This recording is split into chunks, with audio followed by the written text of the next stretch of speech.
Mode, site engaged. Let's begin. What's up, ladies and gentlemen? How you doing? I hope everybody's doing well. Thank you for joining us today. You'll notice there's only two folks on the stream today. Paula is unfortunately dealing with family matters, and she has to attend a celebration of life. So prayers for Paula and her family. They've had a few months of just some very difficult situations. So put a prayer out to Paula. Wish her the best. If you have her number, send her a text. Let her know that you're thinking about her. That would be greatly appreciated. I want to do an update and tell you guys about something that's going on with YouTube that some of you are probably rather frustrated about. And that is, if you look at the chat, you're going to see at and then whatever your official name is. So we're going to talk about vote for Pedro. Vote for Pedro 8944, right? Mike Noodle 100. They have removed temporarily, not in all cases, but in a majority of the cases, the ability to create names based off of your handle. This is a temporary thing. I don't know how long it's going to be going on, but it is something that it gives you opportunities right now to look at your official YouTube name. This can be problematic for some people because if your site name is still under your full name, when you type in chat, it's not going to come up as your pseudonym. It's going to actually come up as your normal name. They're doing this for a couple reasons. In my opinion, it's a good thing because, again, one thing that we run into, you guys have seen this in multiple streams, and that somebody comes in pretending to be somebody else and causes strife and chaos for other people. Now this actually shows the channel name. It's no longer one of these things where people can see just a pseudonym. And so in my opinion, it's a good thing. It's going to help us identify people who are trying to pretend to be somebody, especially if that person is a member of the community who's trying to stir shit up, which people do that. And so this is going to help us identify that pretty quickly. The other thing is if they do change their channel name, it always ties back to their main Google account, so you'll be able to find out whether or not they have done recent changes. You can always put in a request to Google if there's any kind of harassment. And so this is a good move, but it is going to be potentially problematic for some people. But if you want to learn how to tag somebody, here's a great way to learn. It's actually telling you what their official names are. So just FYI, a little bit of feedback for you, but just know that this is the way it is. If you want to have your official name be your other name, then again, go into your settings and set it up accordingly. All righty. Good morning, Eric. How are you? Good morning. Wonderful. Farm Dog is headed to a coin show. Outstanding. Do me a favor. Oh, show off. Find me. I'm going to actually send you a message. I'm looking for a very specific coin. If you happen to find it, let me know. I'll send you the money. You can buy it and send it. And he's like, they ain't going freaking shopping for you, man. What the? I'm going shopping for me.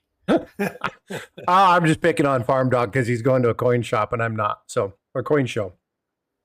He's like, send it. I'll do it. I know you would, man. I am absolutely just joking with you. I'll send you an email though. Just in case. Just in case, yeah. Well, no, it's a 2-cent piece. It's one of the coronets from like 1849 or something like that. It's one of 3 coins I need to finish my typeset album. So I've been looking for that, and they're fairly expensive. All right, well, let's do the due diligence and say hi to everybody. Thank you so much for coming in. I definitely appreciate you guys coming in and hanging out with us on the weekend. So Eric, again, as always, thanks for coming up. I appreciate you hanging out with me today. Anytime. I love it. I look forward to it every weekend. Freaking awesome is freaking awesome. He has liked and shared already, so thank you so much for doing that. Jackalope Herdmaster is a member of the channel. Thank you so much for doing that. And again, I already told you guys about Paula. She won't be here because of that celebration of life. Mark the Quahog Stacker is in chat. How you doing, buddy? Good to see you. Kinamine is here, as well as Siren. Now, Siren, you'll see her full name, Siren Silverstash. She goes by Siren. So again, this is another one of those where you're going to see the full channel name.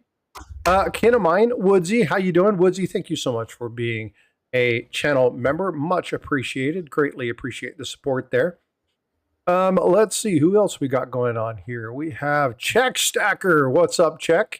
Check will actually be pretty close to where I live in a few weeks.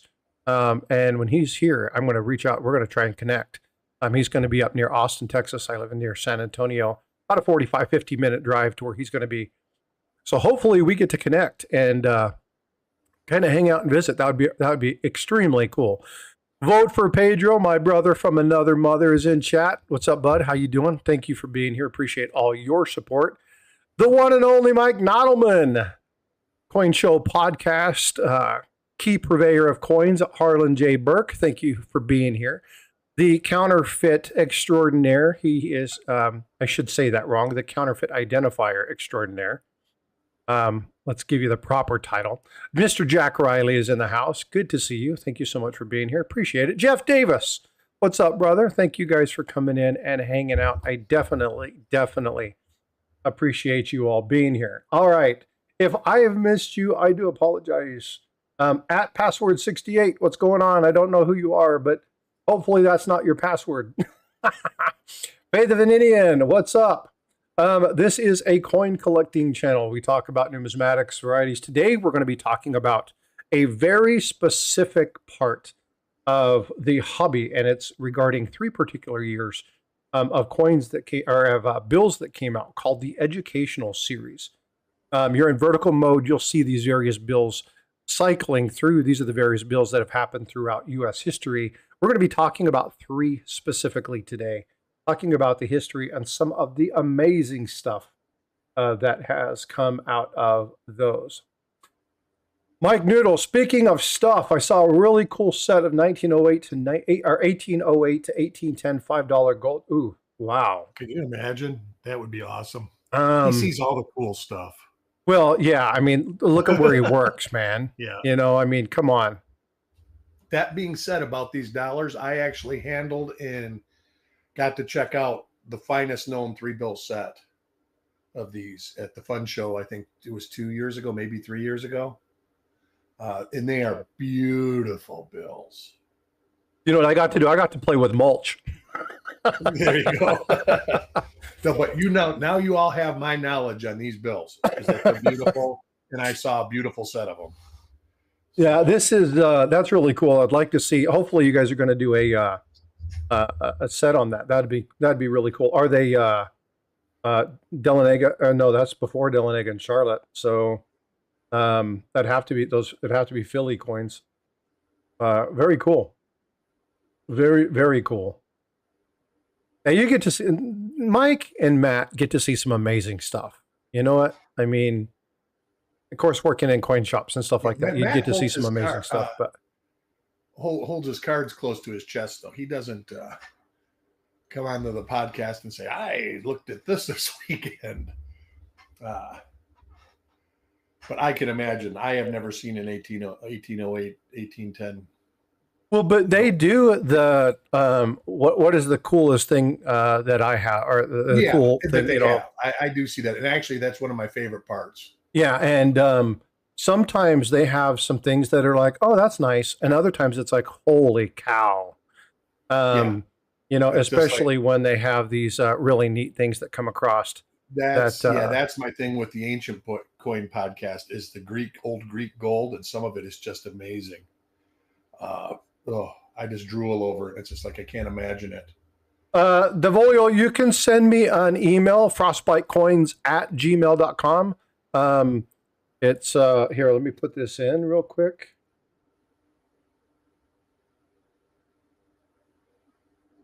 It's just my channel name. You can send me an email. I'm not sure what you want, or if you need to let's try that again. If you want to send something to me, or you want to just communicate or show me something, send me a photo, whatnot, send me an email at that, and we can communicate there. But other than that, no, I don't have any Yeah, I don't tend to keep people's information unless I communicate with them frequently, because I don't want to be responsible for security leaks and stuff like that. I don't We use maintain that kind of stuff. we use two cans in a very long string. You and I? Yeah. Yeah, yeah. No, that Mike, that is not easy for me to say. Uh, um, I worked very hard yesterday, and I woke up and I was just like, wow, I'm getting Wait till you old. get older yet. The Yeah, it's older you like I'm get, those days kill you. I'm getting older. Like holy cow! So I'm a little stiff, and so I'm actually sitting up against a heating pad this morning with my lower back. I mean, it's better than the alternative, but yeah, I it's probably tough. moved 400 pounder rock and maybe 25 bags of red cedar mulch. So See, most of the people know what two cans in a long string means, but I wonder how many in the chat don't know what that means. I'm sure there are probably a few of them. That's Yeah, that's right, Mike. that's exactly right. That is absolutely correct. William, thanks for subscribing. I appreciate you subscribing. Thank you so much. All right, well, let's dig into this. The educational series is something that I want to talk about. This is something that, as we've gone through and talked about various coins and things of that nature, I've asked you guys, do me a favor, please reach out to me and let me know if there's something that you want to hear about. I will do the research, but I want to clarify up front. Hey, Big Apple, what's going on, buddy? Good to see you. Hey, THS, how are you? I want to be very clear about something when we talk about ancients or when we talk about bills. I know very, very little about these. Everything that I've done has been a couple weeks worth of research to provide you some decent content. There are other people out there. Blue Ridge Silverhound probably knows way more than me in this. Mike Nodelman, I'm sure that they have their team of numismatic folks that focus specifically on old U.S. currency. And again, I'm not that person. I don't mind doing this. I love learning stuff. I found out a lot of cool information about these things. But the information I'm going to give you is fairly straight up. It's going to be one of those things where I'm going to basically tell you what the bills were, why they were there. A lot of people don't realize that Mike is the currency department. go. Outstanding. So Get well, him we up have some additional information. And Mike, you know you have a standing invitation. You want to come up anytime, you're more than welcome.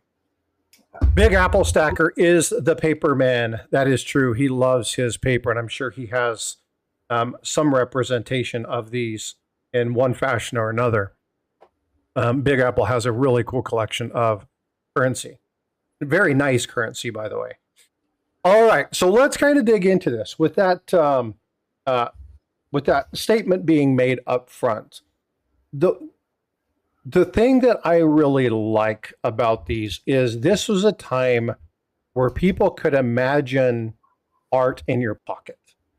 It was a time for national pride. It was a time where we celebrated artistic values. And when you look at the introduction of this 1896 note called the Educational Series, one of the things that really kind of stands out is the elegance of the design, the actual look and feel of the notes and what happened during that time frame. And I'm going to share a photo with you really quick. And actually, I'm going to share my entire screen so you can see this. And we're going to talk, I'm going to kind of go in order.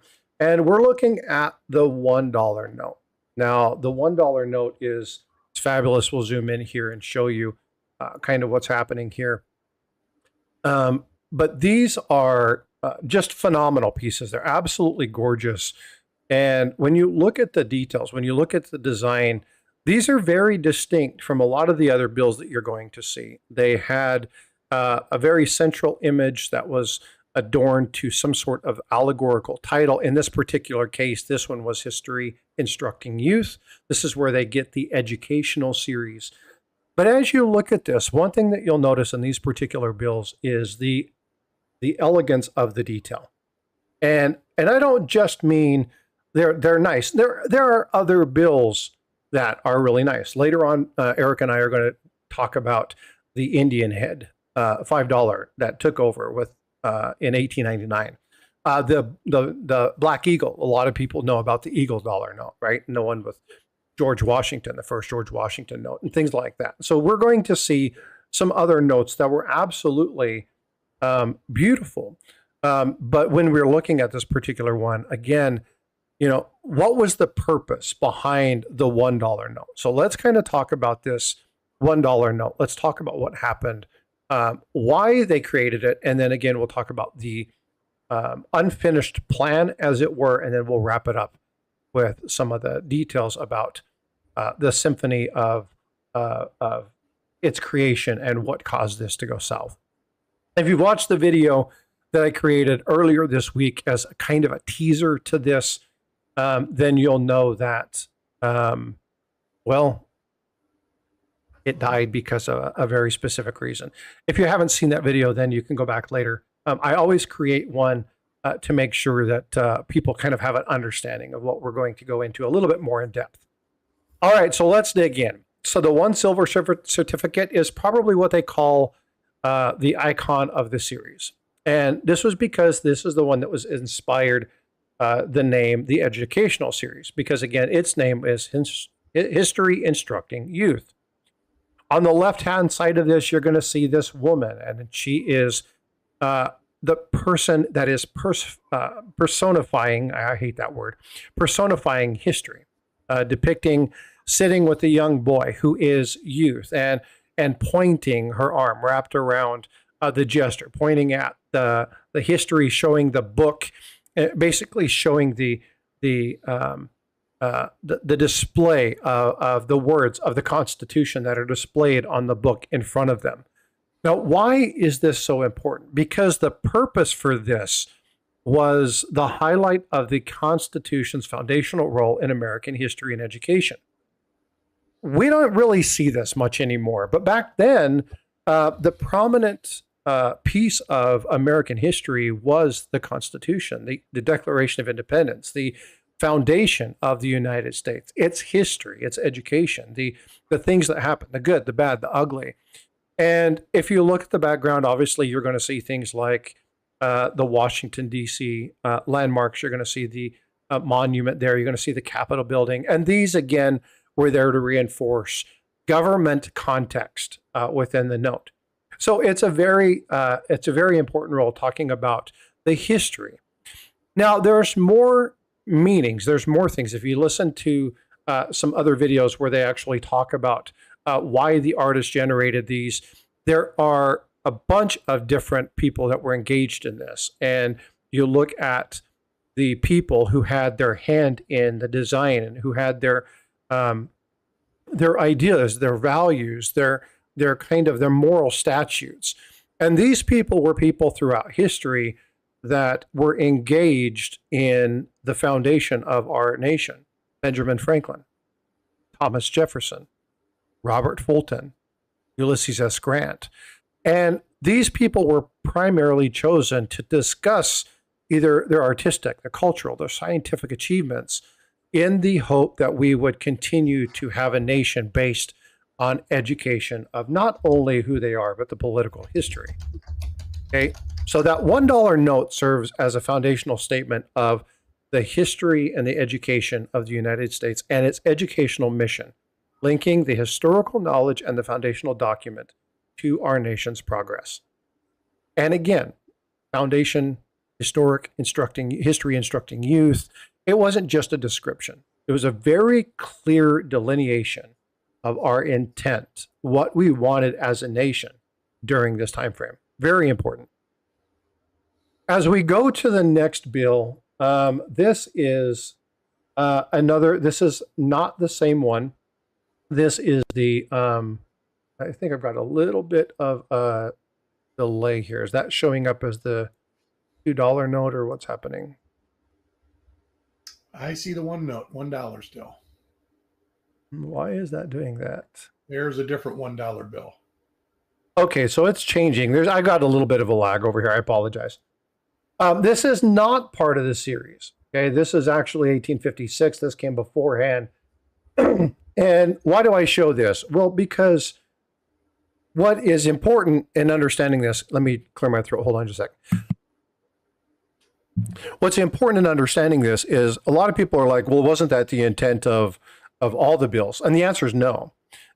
This one was the representation of somebody, the iconography identifying Martha Washington, a key person in history, but it was just a nice little artist piece. The educational series was very specifically tuned or attuned to a specific mission within the United States goal to educate. Now, as we look at this next one, and this is a really neat piece. This is the $2 silver certificate. And in this particular one, again, we're looking 1896 to 1898. And this one is, again, you have that allegorical figure, which represents the science of our nation. We're talking about the Industrial Revolution. And we're talking specifically about steam and electricity and how they interflicted with the commerce and the manufacturing basis of the United States. What made us powerhouses in the U.S.? And there are two figures that are depicted on this. And if you look at the back, you're going to see those two figures. Those two figures represent one steam and then the other one specifically looking at the power of electricity. Now, who are these people? Robert Fulton and Samuel Morse. Now, these are the pioneers of the steamboat and the telegraph technology. You'll know Morse by Morse code. And again, that was the telegraph. That was the person who created that. Those were electrical signals and impulses that were sent across a wire. It was a way to establish communication very rapidly. In fact, so rapidly and so effectively that it almost wiped out major aspects of information and transportation information through things like the Pony Express and some of the ways in which Wells Fargo would send couriers. Now, they maintained and they adapted and became more financial-based institutions, but they initially had their starts with communication. But these two people were brought back to this particular one again for the celebration of things like the steamboat. And again, their presence directly reinforced not only the themes of steam and electricity, but actually were designed to kind of help people understand a couple items that were really important. Now, on the back of this note, you'll see these two, but the people who developed this were master engravers. In this particular case, Smiley, as Eric likes to call him, but it's Smiley, and then Thomas F. Morse. They designed the central frame and the background on the front, and then they also engraved and designed the back. Or Charles Schleck was the primary engraver for things like the border. Lorenzo Hatch engraved the portraits of the Fultons, the vignettes that are on the reverse. And so there were a number of people engaged in this. As Eric and I were talking just before the stream started, there were, I think, 4 or 5 people engaged in this, but it's only accredited. If you go look at it, most of the times you're only going to see the accreditation of 2 people, but there were multiple people engaged in this. Now, here is where we find out that the actual intent of this series was to go on farther than just 3 notes. And why do we know that? Well, because Blashfield, who designed the note, was originally intended to design this as well as the $50 denomination. Now, he had voiced his concerns to the Bureau, who was Claude Johnson. They were the chief of the Bureau of Engraving and Printing at the time, that the complexity of some of the designs would cause some issues with the integrity of the pieces that were being utilized to lay the image on the paper. But there were also things about the ink that they were utilizing. Some of the adaptations needed to be done for some of the designs. And this bill is the one that really started kind of some internal conflict that would happen between the designers and the actual BEP, the Bureau of Engraving and Printing. Now, if you guys know anything about numismatic history, this is nothing new. From the dawn of our coinage, there have been complaints and arguments between the artists, between the people who were the engravers, and between the people who actually did the minting or the stamping or the printing of the actual monetary element. This is nothing new. So conflict in this happens. We had conflicts between the chief engravers of the mint. We had issues between Morgan and the what's his name? Oh, I can't forget who had the issue with Morgan and somebody else constantly fought. I just went blank. I lost his name.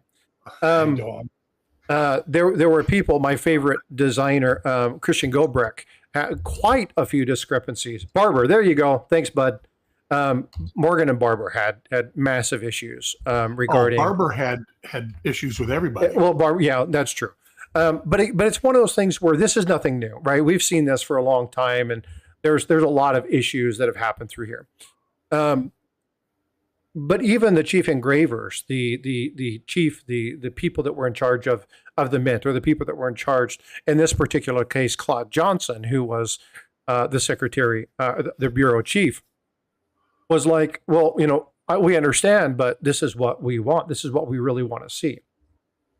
And so as they started to do this was the bill that really started some contentious relationships regarding the particular series and some of the issues that they had. Now, the points were brought to their attention were key points, and they were actually very important points. And while the notes are phenomenally beautiful, there were problems, and they still maintain this. And Mike can probably talk a little bit more about this, and he may want to actually go into in chat if he wants to talk about any of that. There were major issues with this bill and smudging, where having really good qualities of ink actually caused, because of the heavy dark colors that they were used and the contrasting colors that were there. Again, if you look at this, you're going to notice that there were multiple levels of ink, and in some cases it's very, very, very dark. And that heavy use of that dark ink was really prone to smudging. And so they wanted to lighten and change up some of these to have kind of a more of the if you look at the reverse, you'll see that standard US money green color that we always utilized. They wanted to engage a little bit more of that standard color, because that was proven, it was tried, it was true, and they didn't have issues with the ink smudging and the problems. But again, there were internal frictions that just happened because the artist felt compelled to not compromise their image or their vision of the note. But again, these issues were slowing production, and the general sense just had a massive dissatisfaction across the entire creative process. And the artists really got really sour with this particular one. And the last note, and in my personal opinion, the most beautiful of the notes, and that is the $5 note. Now I'm going to zoom into this a little bit and bring this down, because the design element on this particular coin, or this particular bill, is phenomenal. The quality of this, the design, the intricate details, this is my favorite one of the three. It's just a gorgeous piece. But this is the one that was the controversial climax of the three. And actually, it was this particular note that caused public outcry and eventually would cause this series to plummet. This coin, or excuse me, this bill was called Electricity Presenting Light to the World, also known as Electricity as the Dominant Force. And that was because of the advent and the use of electricity and some of the people that were coming to the United States to really get electricity to land and take hold. And the U.S. was the center point of one of those. We had the bright light bulb up at the top. You'll see that right in the top center, that light bulb shedding light on a national influence.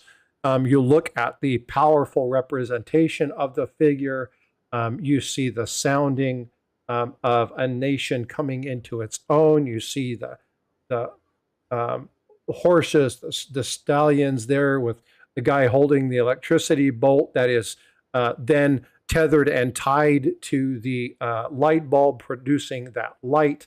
You see that beautiful contrast in the red seal that kind of stands out. It's absolutely a gorgeous, gorgeous note, and it's just phenomenal.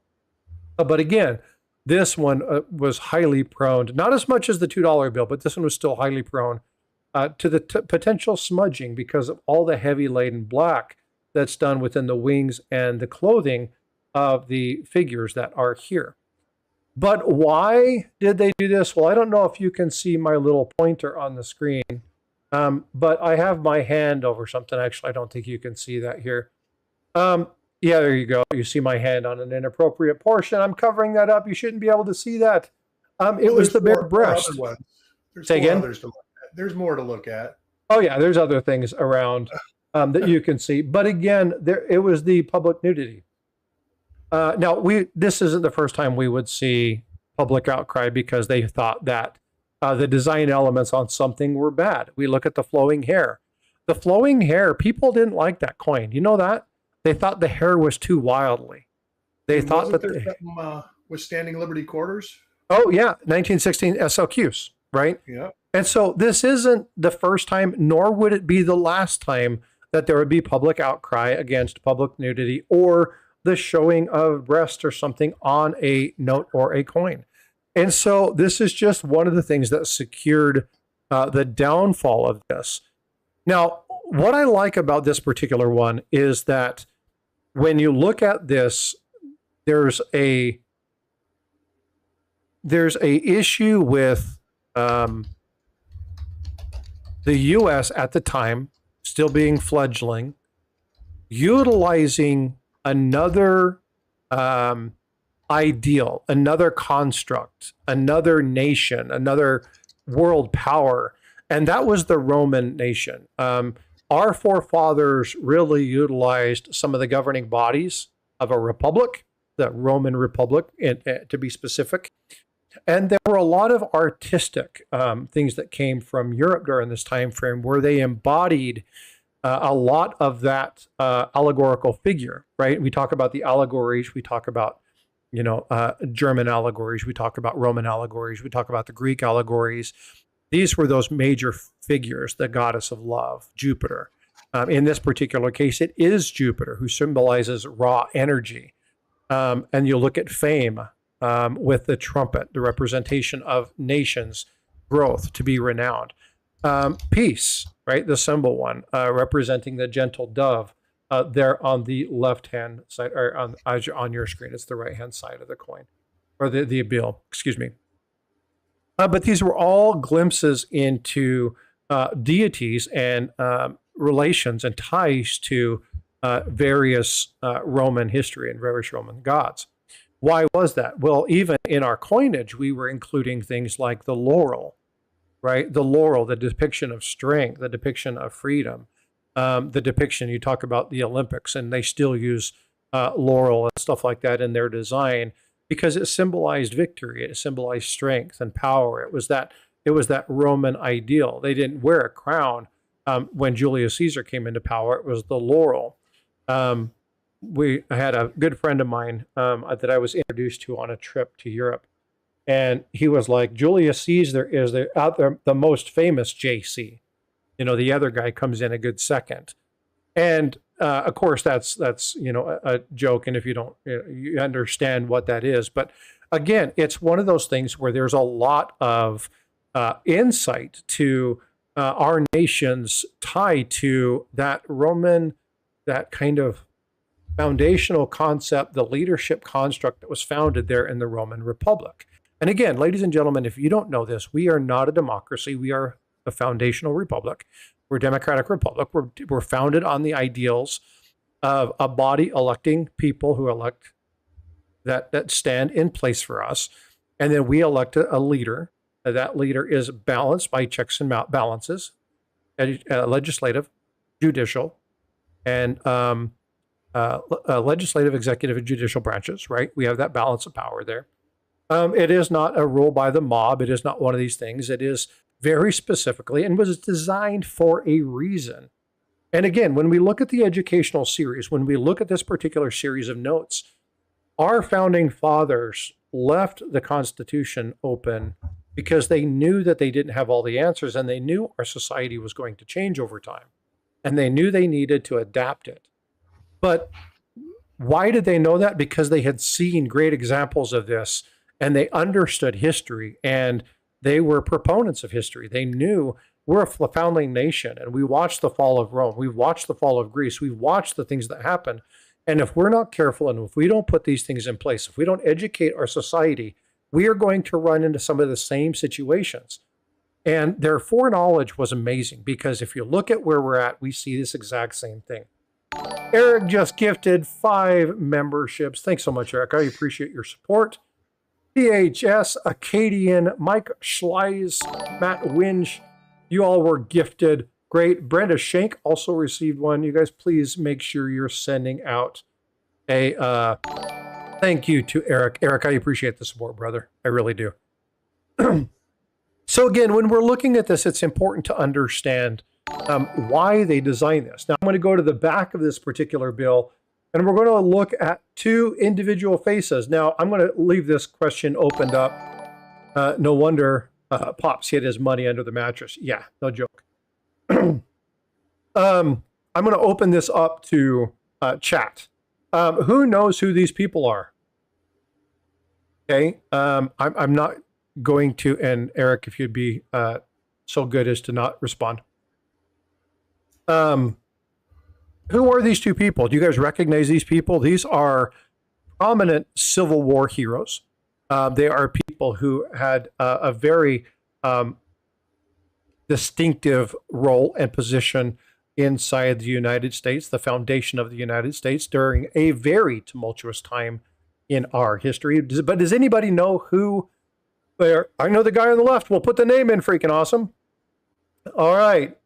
David says, I recognize Grant. Ulysses S. Grant. Absolutely. Not only was he... Say again? Says the other one's probably going to be tough from a picture. Yeah, and unless you really know... I vote for Pedro. Daryl Hall and John Oates. That's awesome, dude. That's funny.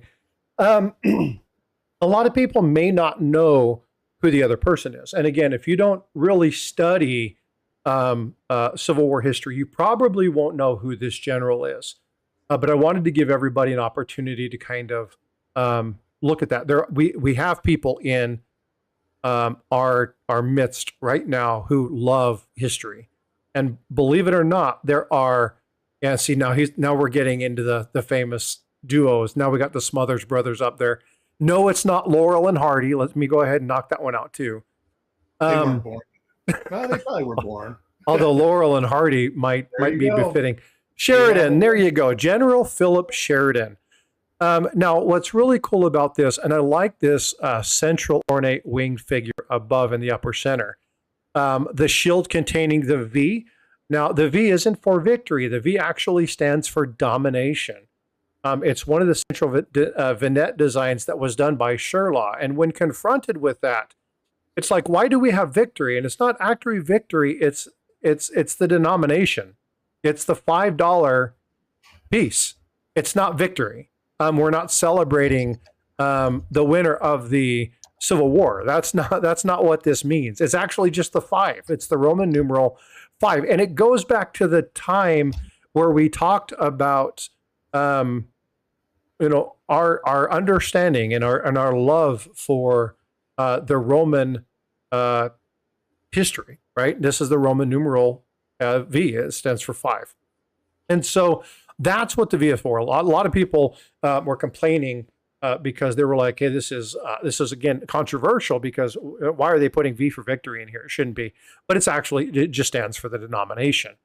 The vignette of these were designed by William Sherlaw, and he, an amazing engraver, painter, did a lot of murals along with work with Smiley and Thomas Morris, who really did some amazing jobs. Now, Morris did the designs around the borders of most of these 3 bills. He did other intricate design and plant life and things of that nature throughout. So all the really, really, really intricate denominations were done by, or the additions, not denominations, excuse me, additions were done by Thomas Morris.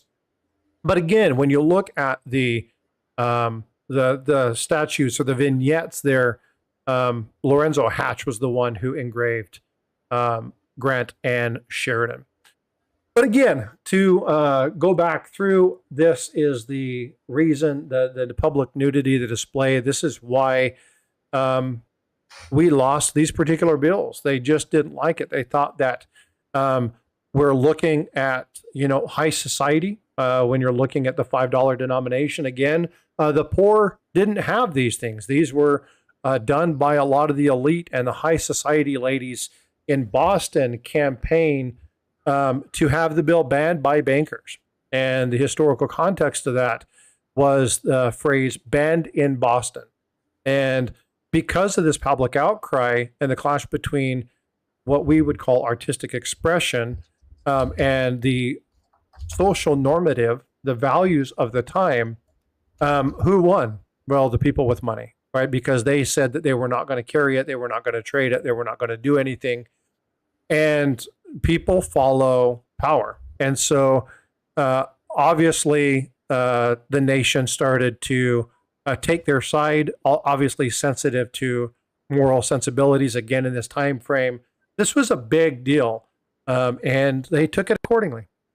And so the criticism became more widespread, and then they decided in 1897 that we were not going to do this. And when Lyman Gage, took office, and he was in line with the ladies of Boston and said that he was critical of this, actually quite openly critical of the educational series. Stated in a meeting with his superiors that the abandonment of the educational series was because we cannot have future notes designed by painters. It's impractical. We need clearly identifiable, practically clear and simple, straightforward designs. We don't need any of this artistic stuff on our bills. We just need it to represent our nation. And so if you want to know why our bills look as craptastic as they do, it's because of a man by the name of Lyman J Gage. J Gage is the one who basically said, we're going to phase out this artist stuff. They already accepted some of the ones that were there. I'm going to show you a couple of these other ones here as we move forward. This one in particular, which is the $5 denomination that took place 1899, which is the only one of the Indian. This is one of the last really ornate designed bills that came from it. And then from there on out, they just got worse. But again, if you want to know why we did this, the person responsible for the crapness of our currency after 1900 or something like that, the person's name was Lyman J Gage. Well, the beauties definitely are still around, right? So we have people that do this despite what happens. They are listed in the 100 greatest currency notes.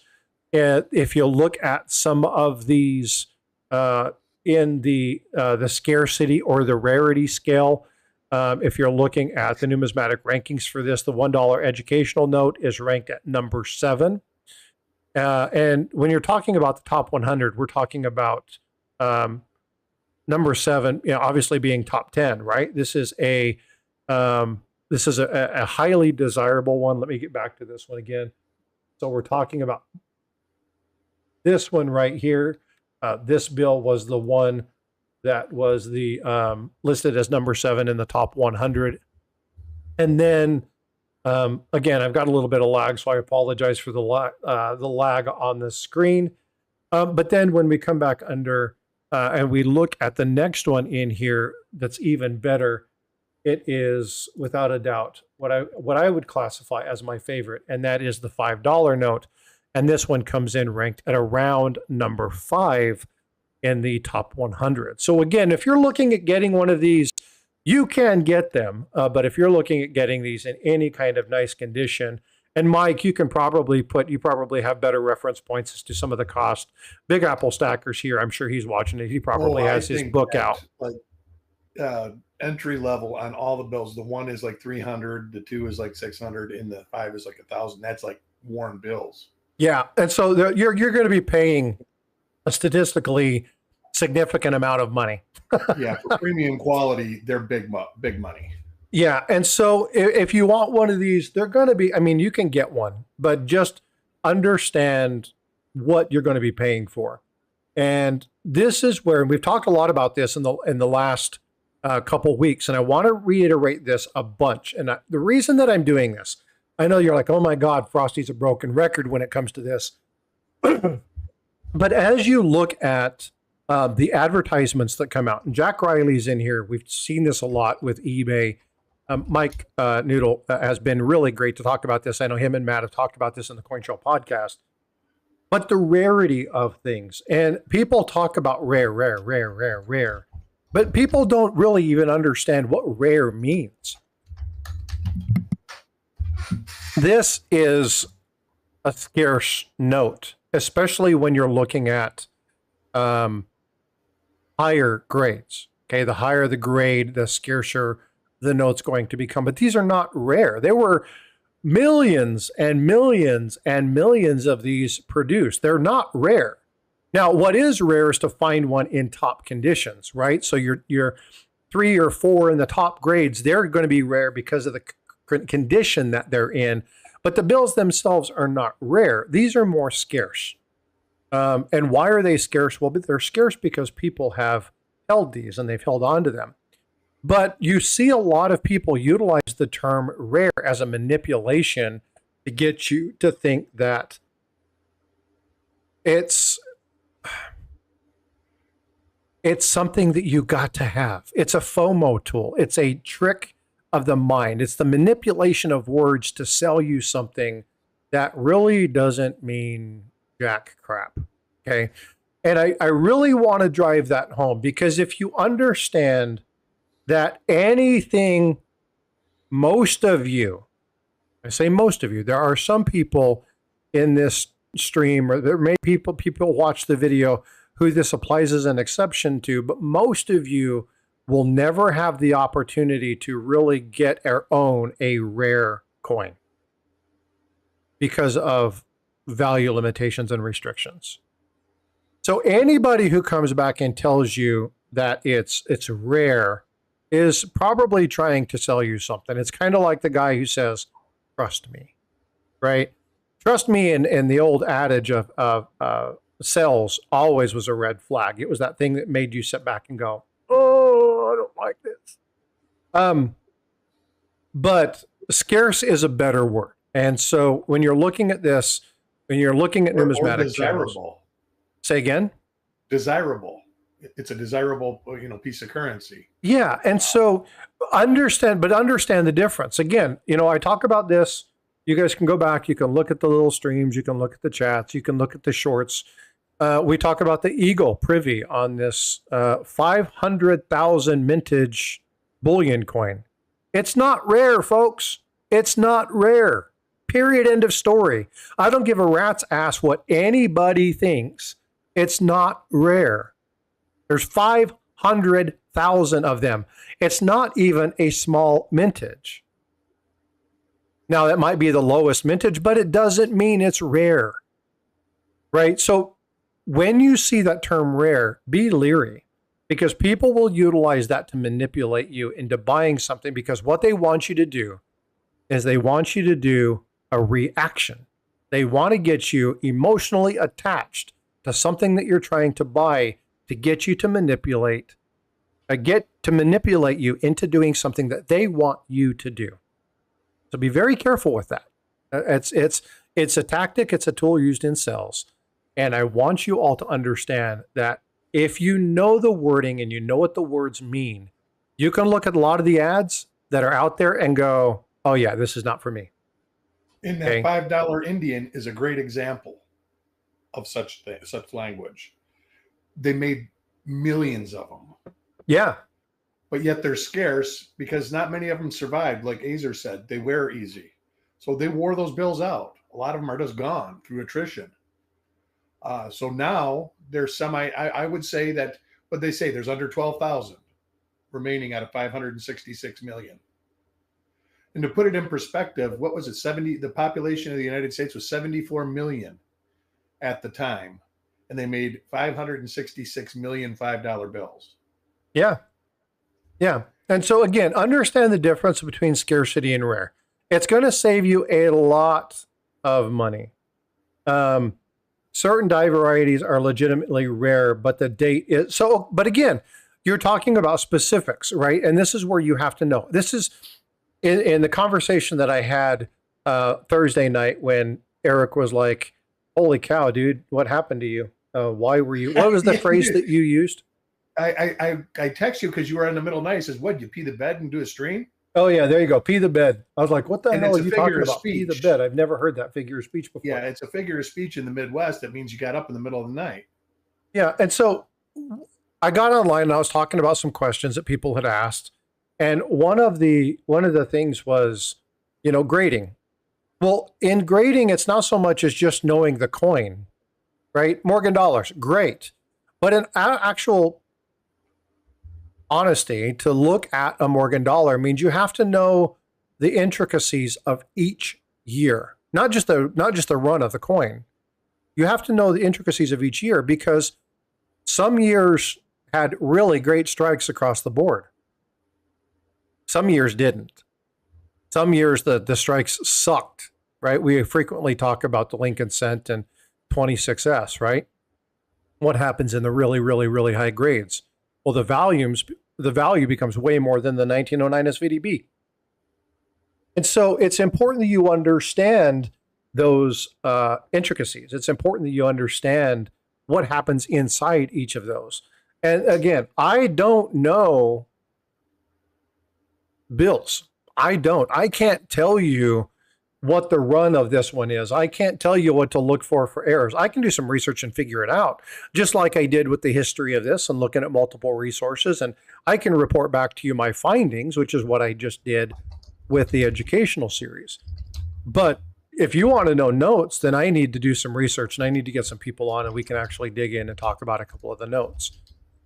Because I'm not that person to talk about that. I just don't have that knowledge. But I'm going to tell you, when you look at some of these notes, they're phenomenal. This is a great example of this. I love this as, when we look at the year 1899, this is the first dollar, or the first $2. This is the one that replaced that. It's a nice piece. It's pretty, but it's nowhere near like that educational series was. The educational series was truly a remarkable run of notes. It was ecstatic. And if you're looking in vertical mode, you're going to see the $2 bills side by side, like you did for just a minute. And you look at the intricacies of the educational series versus this one. It's amazing, absolutely phenomenal to look at the difference and see, what happened. And again, as we get on longer and longer and longer, and the quality of the notes just falls through the floor. This is a result of the man winning. Well, it is. But again, here's we see this even in today. The CCAC, when you're looking at the people who actually meet together in a board to talk about what coin is going to be on a given year's denomination. So for instance, when we look at the semi-quincentennial, the CCAC has met a number of times and they've talked about this stuff. And one of the major conversations that they have, Eric, and I'll let you do this, is this is one of the things that you're like, I hear this all the time. Yeah. One of the main topics is what? Homeland security. Yeah. Is it going to cause civil unrest? Yeah. And so why is that? Well, because of what we see here. This is nothing new, folks, right? And we have to look at those things and go, because of the few right? And this happens in multiple things because of the few. The massive are affected. Again, a single rotten apple can ruin a bushel, right? You leave it in long enough, you don't pull it out, you don't weed that out, you can potentially ruin the bushel of apples. And the same thing happened here. It's just that the desires of a few actually ruined it for the rest of the people. Now, when we talk about moral obligation during that time frame, the moral statute in the 1800s was way different than 2025. A lot of this stuff was sacrilegious. Our nation had a more fervent appeal towards religious ideology. Now it's still there, but not nearly as much, and definitely not as prevalent in the government. So when you look at some of these things, it was totally different. And so there will always be situations where they have to ask that question: is what we have, is what we're designing going to cause issues? And they have to take this into consideration, because again, you're talking about minting, a couple 100 million coins or, $1 billion bills. You've got to make sure that this isn't going to be something that disrupts commerce. You got to make sure that it's not going to be something that disrupts the government. It's got to make sure that it's not going to cause issues. And so there's a lot of these things where you don't care about the art. They just care about functionality, feasibility, recognizability. And then once the artists are done, then all the people come through and say, okay, well, let's talk about some security features. Let's take this piece out because it'll be too easy to replicate. Let's change this and let's add this here. And then it goes to the board, and then the board rips it apart. And so you're going to always have this controversy between the artist, the sculptors, and the people who are actually minting or printing the coins. Because, some things are really nice when they're done on a piece of paper, and the medallic artists don't see it the same, and they don't lay out the same. And then when they go to print it or they go to mint it, the devices don't always lay out right. And so this is something we're always going to face. It's always going to be there. We're always going to see the problem with this. And so it's never going to go away. It's just always going to go away. Mike has said, if you want any answers to currency questions, you're always welcome to email or call him at the shop as yours. So if you have any questions, please reach out. Mike, let's coordinate a time and we'll have another discussion about currency, a Q&A. We could do it tomorrow if you want to do it tomorrow. I have an idea for something, but let's find a time and let's do a currency session if you're up for it. And then we can have people do that kind of stuff. Love to. Perfect. Because again, I'm not the person to do this. Paula has stated very clearly that she's not the person to do it. And I know Eric has been, oh man, I'm sorry you're not feeling well. I know you were under the weather for quite some time. But Still yeah, sick. I mean, I'm sorry to hear that, Mike. Didn't get that COVID that's going around, did you? maybe next week. Yeah, no hurries. No hurries at all, brother. Like no rush at all. I did pull out some additional notes that I like. I'm a big fan of Lincoln. And I do like this note. And you see a lot of the intricate borders. Again, this is Miller. When you look at the person who did this, Thomas did an amazing job with his borders. And then we got this one. Woohoo! This is what we're left with, folks. This is what we're left with. I do like this one. This is something that a lot of people, I know that Great Scott just picked up one of these. There are a lot of people who love the Eagle note. And I have to say, it's nice, but nowhere near as gorgeous as the educational series. It just doesn't have the same level of artistic fervor to it. It just doesn't look the same. And a lot of people like the funny backs too. Yeah. Yeah. And again, they're nice, but this is the 28. This is what happened in 1928. Now, I did a graphic. Let me pull that graphic up real quick. I did another graphic on these. And one of the things, hold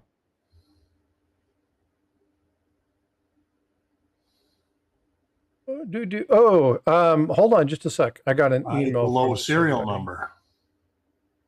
Say again? That's like the $2 bill. You got a serial number 27 for the educational series. Yeah. Yeah. I mean, and look at, so this is, the reason I pulled this one up, I have had this image for a long time. My favorite number is 333. My dog died at 333. I have my number when I was doing my certificate of magazine sprinkler service repair in the new Navy construct back in the early 90s. My certification number was 333. So 333 has come up all the time, and this is just it's a really cool piece. Neeby, thank you for subscribing. I appreciate that. Thanks for coming in. But I keep this number handy just because it's that. A work at location number 333. Oh, that's funny. Dirty water. Again, it's just one of those numbers. I actually enjoy this. Here is a picture. Let me pull this up real quick. This is something that was sent to me. This is an error note talking about that. What do you guys see here? Not enough. Oh, is it real? Can you tell the digits missing or? Yeah, it's real. It was just sent to me. Somebody just took it. This is a note that they have. So the digits just not wore off. That digit's just missing. Yeah. Yeah, pretty neat. Very early series. I can't tell what the date is. I can't tell what that series number is. Looks like 1914. That's a very early series. I can't tell what the number is. Hard to say. Yeah. Yeah. You'd have to tell me what the series number is. It's a Federal Reserve note, so it's probably 74. It probably is 74, but yeah, it's so again, these, notes are cool. I like this kind of stuff.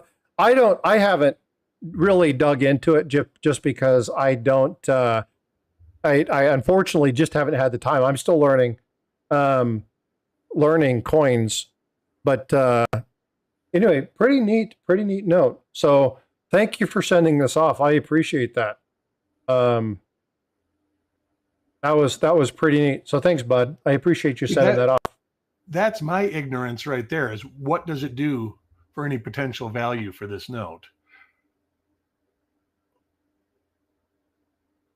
So people collect error notes, right? Just like they collect errors and varieties.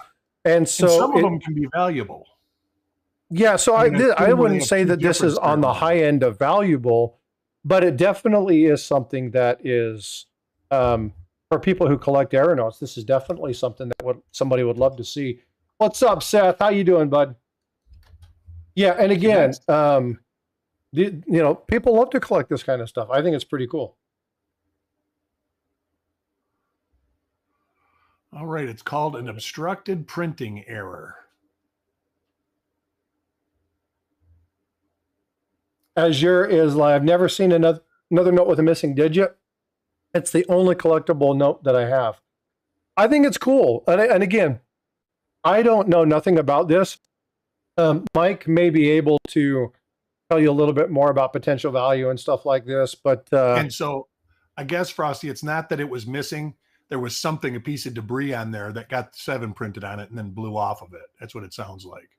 They call it an obstructed printing error.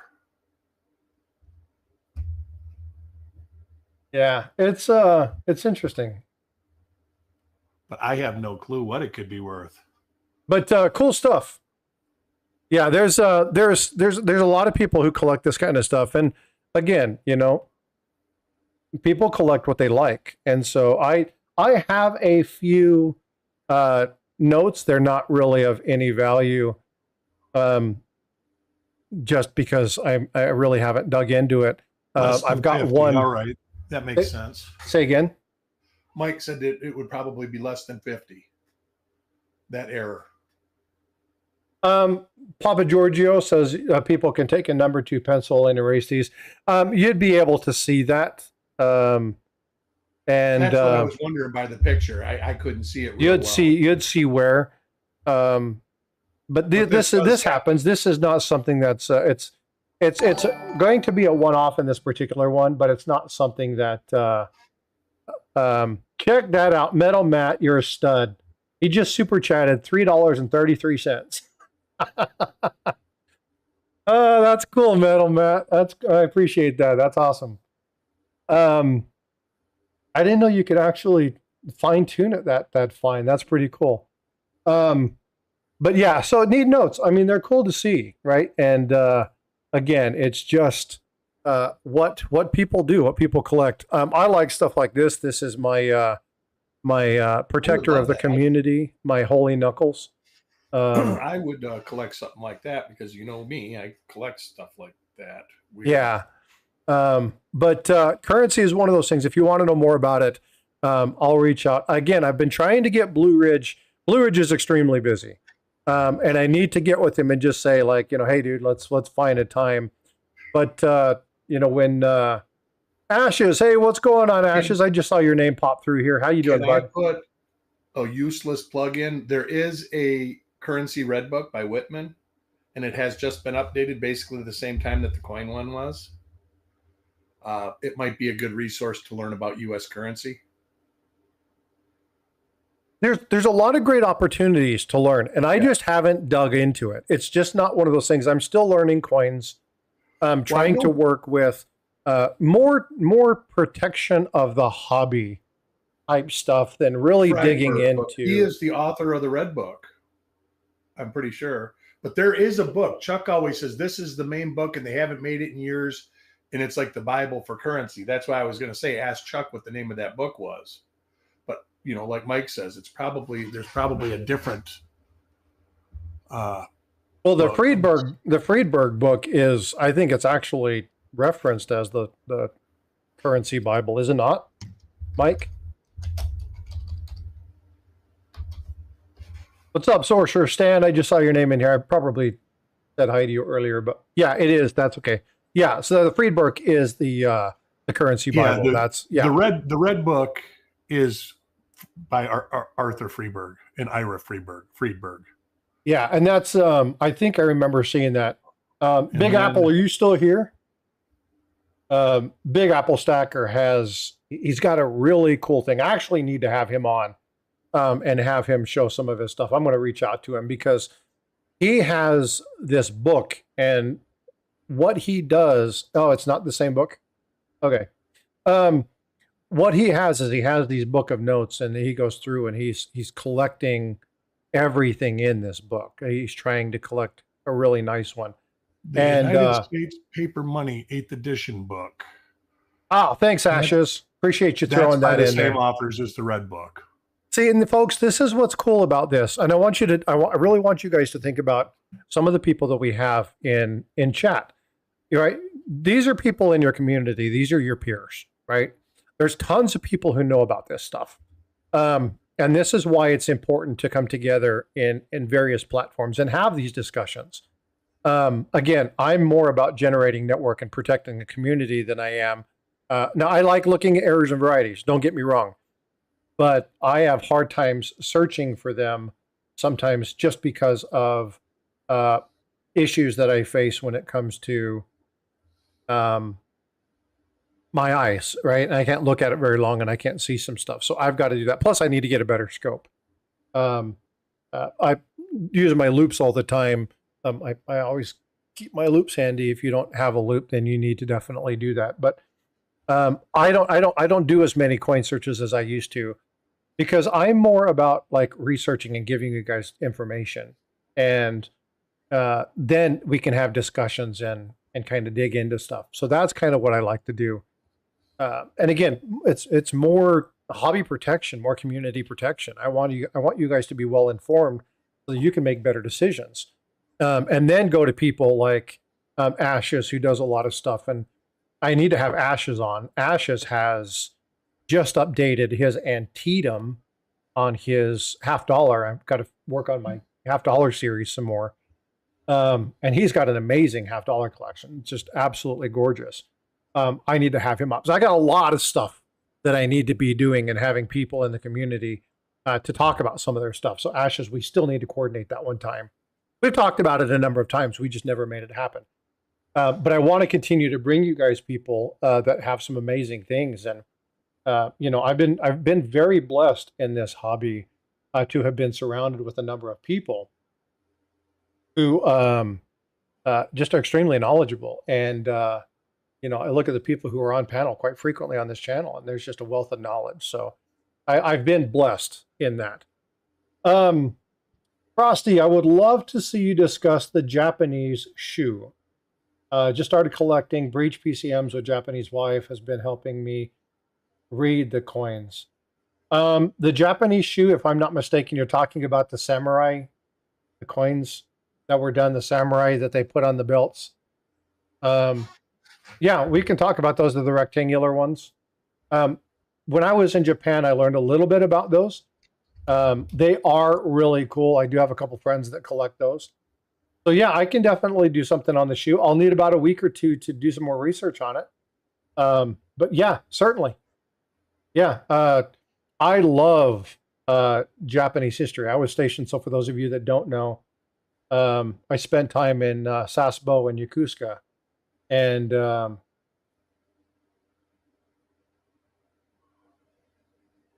vote for Pedro. Mike says he has somebody who makes Japanese content. Leanna Spurrier.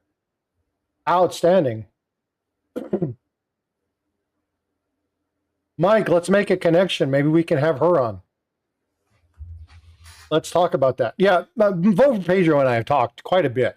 Vote for Pedro and I both have a definite love for money and stuff like this. So yeah, you guys, and again, send me ideas, right? We'll work with people and we'll get those people on and we'll have those discussions. So send me those ideas, because again, this channel is to help and to benefit you, right? I can do the stuff that I want to do that.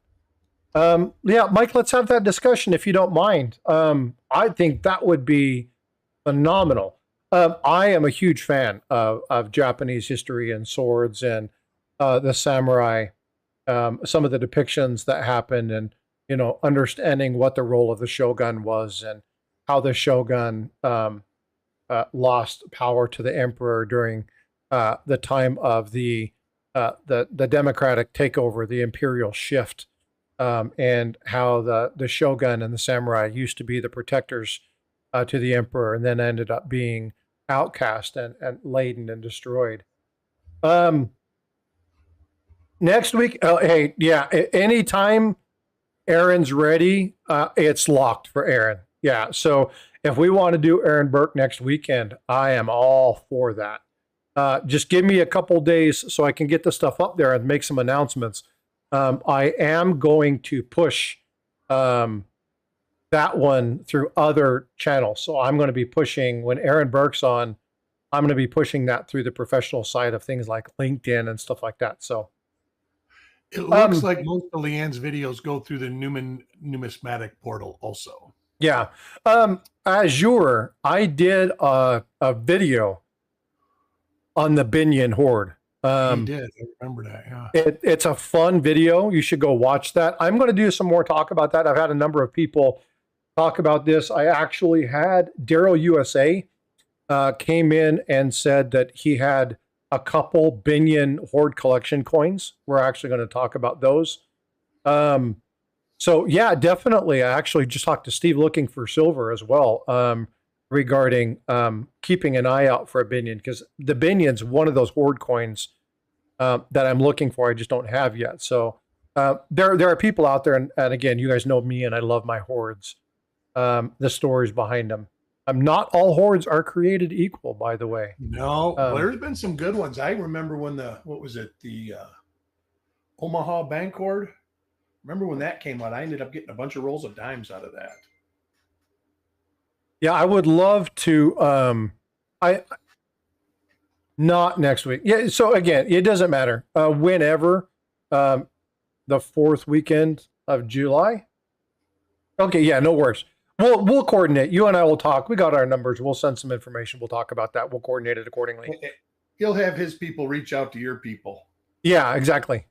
But when that happens, and I'll tell you exactly what I'm going to do, because I'm going to utilize that not only for people to come check out the channel, hear what's going on, but I'm gonna advertise Aaron Burke through my channel. So I want to make sure I have some stuff up and really push Harlan J. Burke. I want to have some graphics put together for that.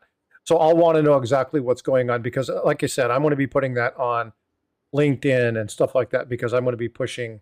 I want people when I have people who take their time out that are experts in that field. I'm going to push their channels hard. And so when he comes on, I want to make sure I have all that information because he deserves it. I mean, you look at what is 270,000, almost 300,000 people. It's important to get some of those people. It is overwhelming engaged. and great information. Like I say, if you like gold coins, some of the gold coins that he talks about, it just blows you away. Like I say, the Greek gold coins are amazing. I see Discord is going nuts. Unfortunately, I can't open it right now.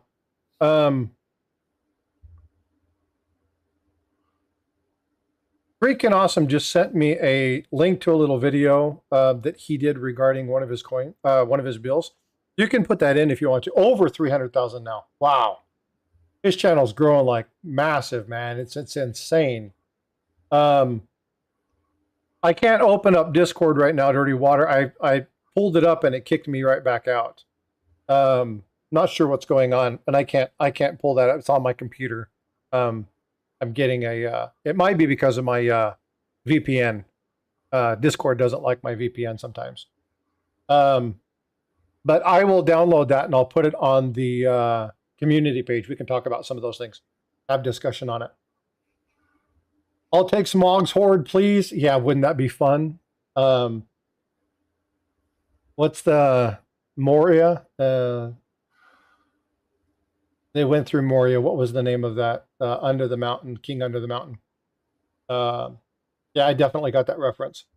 As you're after law school, I applied for a job to be a legal counsel at Binion, and I met Ted. Oh, so my mom was a dealer in Vegas during all that tenure in that timeline back just before I was born, and as I was a little kid, worked in Vegas, and some of the pit bosses and the people that she knew were they were characters. Some dangerous people. I joke with my mom, I need to have her on and tell some of the Vegas stories that she has. It's insane. My mom has a really wild history. So yeah, the Binions, having lived in Utah for a number of years, and then, knowing what my mom did, the Binions have been a big thing. I also did one on Redfield. But go check out the Horde videos. They're a lot of fun. So, well, very cool. Any other questions? We've got about 10 more minutes before I decide to wrap stuff up.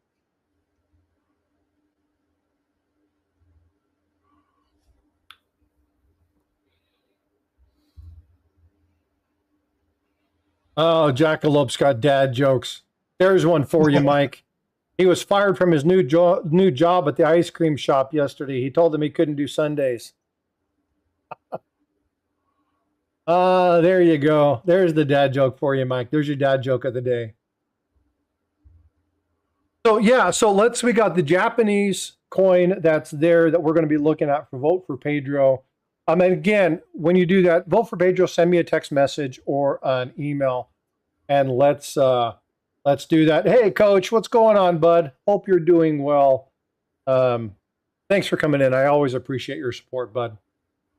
Coach has getting to know Coach was probably one of the coolest things that ever happened on my channel. And that was being able to look at and live identify a flowing hair coin, or not flowing hair, was it flowing hair? It was. It was a flowing hair cent, right? Oh yeah. Yeah. Wicked cool. It's so much fun to be able to do that. That was by far one of the coolest episodes.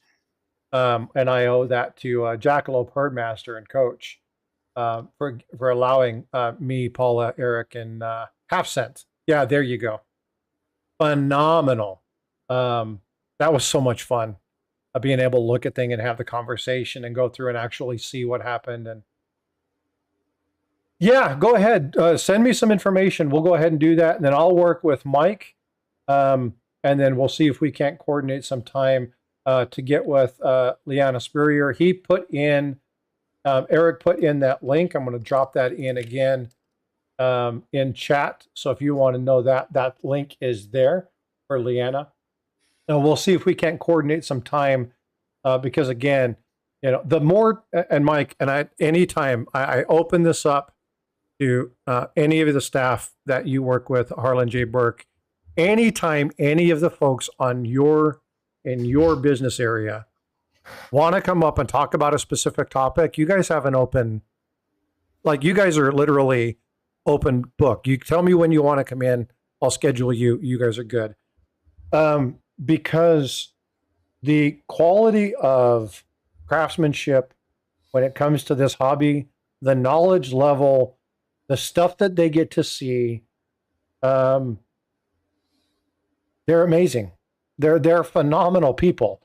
And I want to do anything I can to support Harlan J. Burke and their designs on being, no, I'm serious though. Again, the purpose of this is networking. And when you have somebody who has the opportunity to present a number of people who are considered experts in the field, look at the relationships and the people that I've got to connect with through Eric and Chuck, right? You look at their friends and some of the collections they have. There's one in particular, Brian, right? Oh my God. I remember Eric texted me one time and he's like, hey, they were sitting around, they were drinking beers. And he sent me a picture. They were opening up a box and Brian handed Brian handed him this one thing and he opened up he pulled up 2 coins out of this. And I was like, oh, I don't think I could hold that. And Eric was like, no, I don't think I want to hold that. And they literally were tossing them around the kitchen back and forth. Yeah, and I'm just like, oh my God, there's a couple $100,000 worth of coins there. Like, holy cow. Like, this is unreal. So in this hobby, and there's other people that don't like to talk about what they have, and for security reasons, I absolutely understand that. I can't just go grab stuff because I don't keep most of my stuff is not on site. People don't keep their valuables. I don't keep my stuff on site. So I have to have this stuff. Like I went and grabbed this yesterday because I knew I wanted to show this because we were having a conversation about John Wick and the Holy Knuckles. And, I'd love to have something for the Holy Hand Grenade and stuff like that. But you should have Russ talk about, oh, okay. Now, I don't know who Russ is, but we're talking Christian Gobrecht. We're done. It's a golden deal. Yeah. And actually, Russ doesn't have to talk about anything. If Paula's here, Paula will talk about Russ. Every time his name comes up, she's like, ooh, boy, we got to get him on here. Yeah.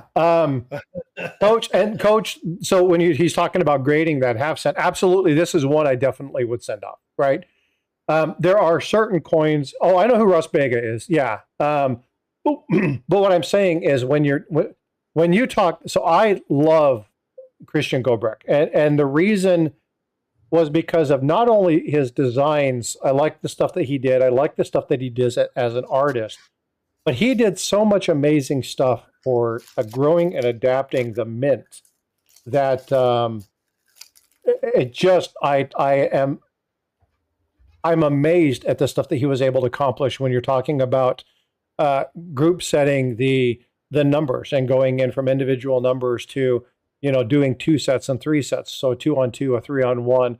We're talking about the dates. So they only had to, change one specific number. And then why did you have 2-digit dates? And why did you have 3-digit over dates? And why do these things exist? And being able to explain the errors and what was happening during that time frame. There were so many amazing things that happened during Christian Gobrecht's time frame that it's a fabulous time in numismatic history. And I love that stuff. So I would absolutely, for my own personal giddy moment, I would love to have Russ Vega on and talk about that kind of stuff. So we'll definitely talk. We'll chat and coordinate some stuff. And yeah, again, Harlan J. Burke has an open invitation on my channel. So, oh, you're just mean. Okay, hold on. At the U.S. Mint, I don't buy from the U.S. Mint. You guys see that picture?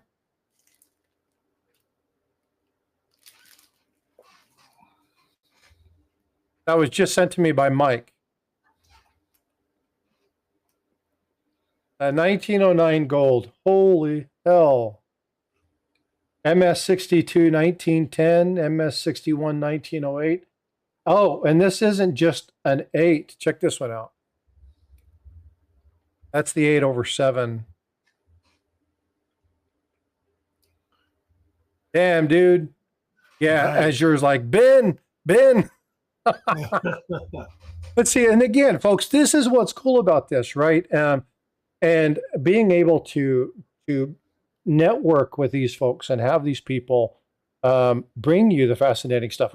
Go subscribe to Copper Coins. Go subscribe to Aaron Burke. Go subscribe to Coin Show Podcast. Go to subscribe to Ancient Coins with Aaron Burke and what him and Mike do.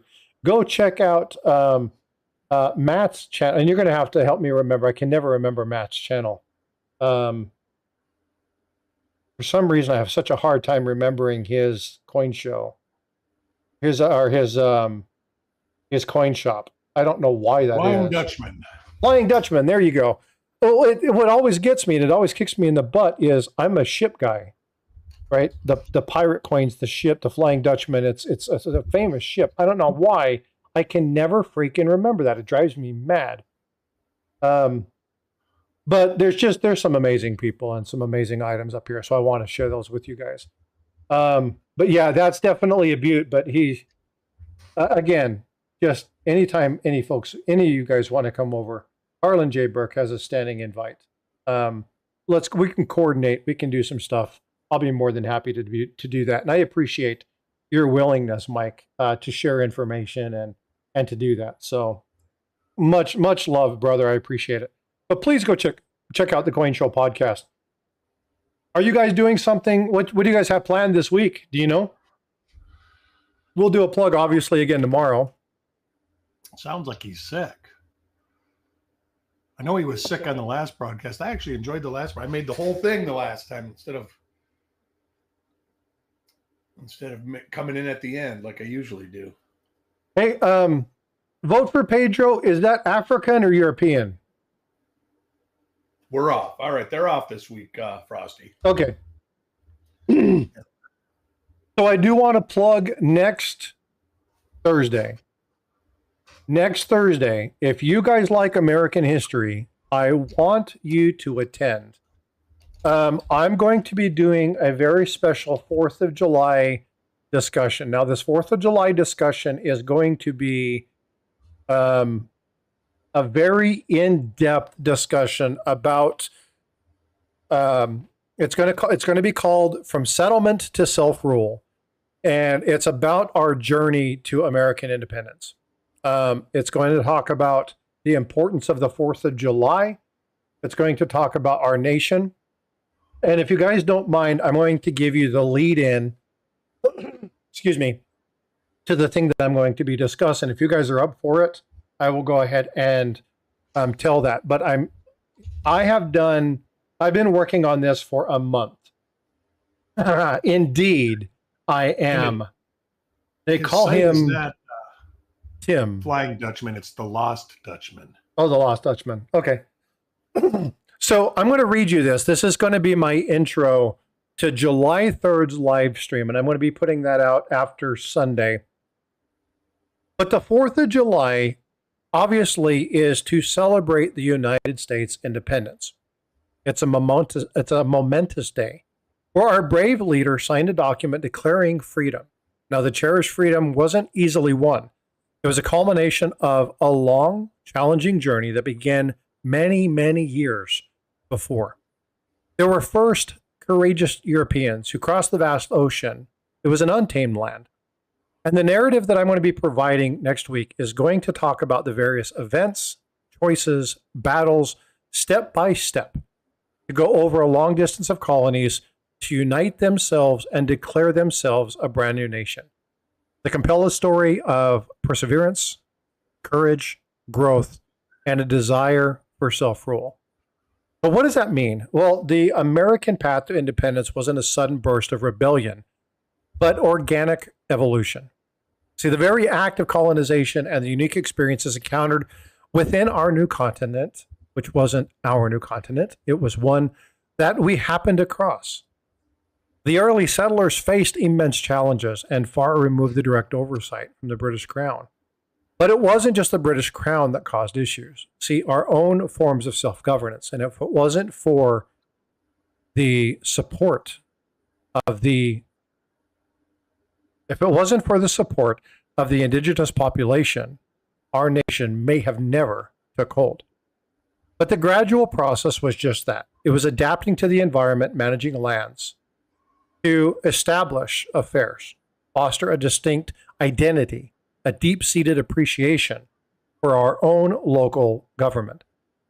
The growing to self-reliance, born out of necessity, would inevitably clash with the British government because they wanted to exert more centralized authority. And that set the stage for the dramatic events that would unfold over the next century and a half. So again, this is just an intro. I'm creating a short about this, and that was kind of the draft of what I'm going to be talking about. I've spent a lot of time on this, going from Roanoke and the birth of Jamestown in 1607, talking about the various hardships and early colonial history, talking about the Padawan. We talked about this with Vote for Pedro, about some of the names that are there, Chief Padawan, and what happened with opportunities that were established. And if it wouldn't have been for him and the relationship of Captain John Smith, we might not have a nation. Looking at the Pilgrim's journey and what fallacies, as well as some of the things that we know are in place. Looking at the expansion, early encounters of pioneers. We're looking at the ironic parody of colonial success and how the defeat of the French in the War of 1812 would actually help us to establish our own identity. Ironically, the defense of the French would ultimately help serve us in the American Revolution. So it was ironic on how we could have a French-Indian War, very costly, the War of 1812, and then turn around and have other battles. Then we would talk about taxation, right? And what happened and how that affected us and what happened and why the nationale of the British government wasn't taken well here, and why we argued vehemently with the effort to impose taxation without representation. And it wasn't taxation itself. It was without the ability to represent ourselves in the form of those taxes. We'll talk about the Townsend Act. We'll talk about the various committees. We'll talk about the Declaration of Independence, and then we'll talk about the Boston Massacre and the blood in the snow and the firing of the shots across the bridge that would stem our nation into a number of years of conflict, ultimately yielding the Declaration of Independence in 1774.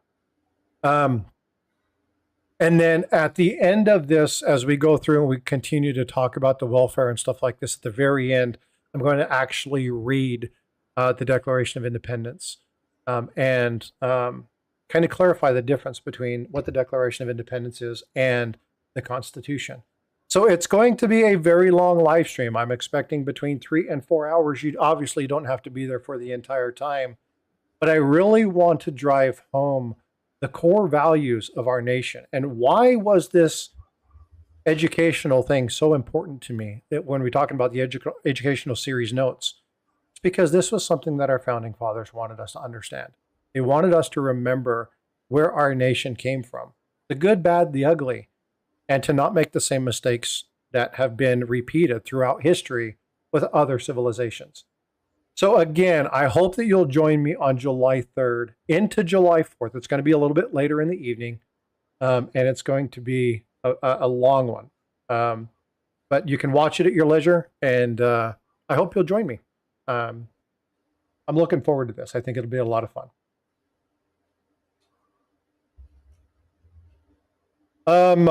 With that being said, I think I'm done for the day. Do you have anything that you'd like to add, Eric? You guys doing any reveals? Nope. My next reveal's tomorrow about 4 or 5 o'clock. Okay, perfect. We'll remind everybody tomorrow.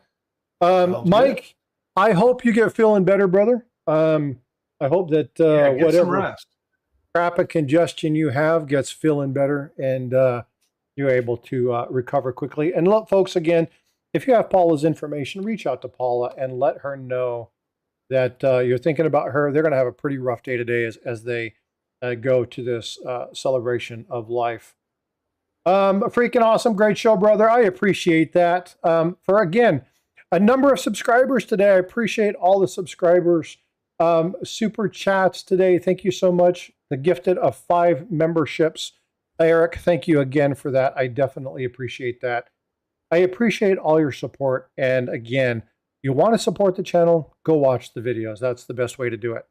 I'll see you guys tomorrow. I hope you guys have a wonderful day. Be well, be blessed, and I will see you in the stream.